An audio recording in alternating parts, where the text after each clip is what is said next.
20 years ago, you had to get your ass on a plane, come out to China, visit the factories, do the tours, see the production lines, see what kind of products they had, negotiate over tea, sing your KTV, drink with the bosses. There was a lot to do. Now, this diminished over time, have been replaced entirely by internet platforms.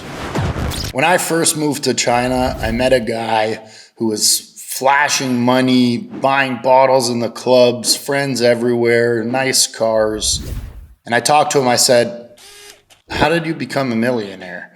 And he said, I came to China 20 years ago. I filled up containers with all sorts of Chinese products. I shipped them by boat to America, to California, and I sold them at local markets. It worked because back then, 20 years ago, China was very different. Products were very cheap. You buy a ping-pong table for X, ship it to America, and you sell it for 5 to 10X. You buy a trampoline for Y, and you sell the trampoline in America for 5 to 10X. Now, the numbers are obviously made up on the spot, but the reality was that people were making money hand over fist by selling cheaply made products in America.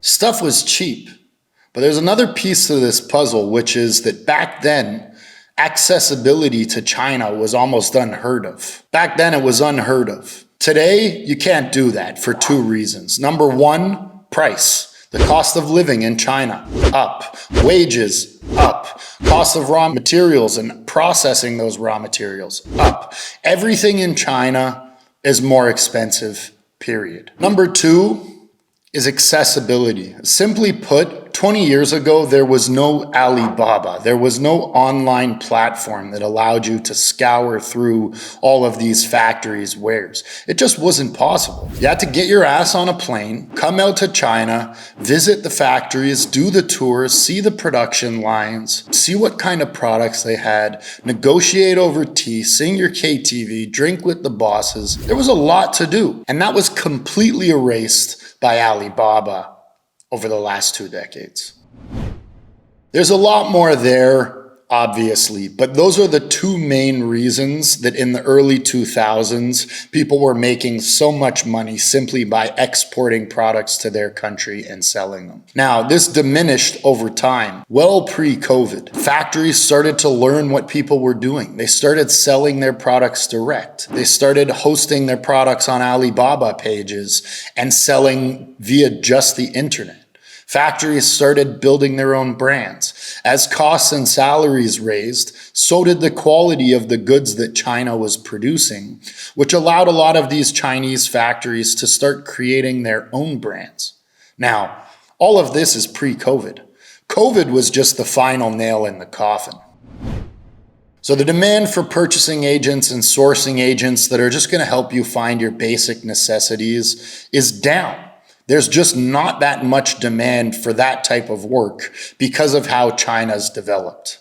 The majority of those types of businesses have been replaced entirely by internet platforms. But if you go to Google and you type in China purchasing agencies, there will be a lot of them. And when you propose your idea for them, they'll take your business and they'll take your money too. But the reality is that most of these guys are just holding on to their last straws. They're not on the in anymore. They don't have the relationships with the factories that they used to. They're certainly not providing a lot of business to these factories and filling up their production lines. It's harder to get the bosses on the phone. It's harder to negotiate. They don't have as much leverage. So normally what will end up happening is these agencies will just go on Alibaba and do the exact same thing that you could from the comfort of your own home. To wrap it up, if you want to sell white label products or you just want to source something, don't look for a purchasing agent or a sourcing agent. Do it yourself. Use Alibaba. Look through my other videos in order to learn how to be most efficient when you're talking to Alibaba suppliers. Now, if you're looking to develop a product from scratch, you're going to need a contract manufacturer, a development firm, or if you're brave enough, work directly with the factory's engineers. If you're trying to build the Rolls Royce or the Rolex of your given niche, you need that extra level of support that no purchasing agent on earth is going to be able to give you. Our business, MorphoMFG, does exactly that. But that doesn't mean that we'd be a good fit for you. If you're interested in learning more, fill out the details on our website. Don't forget to like and subscribe. Hopefully we'll see you in the next one. Peace.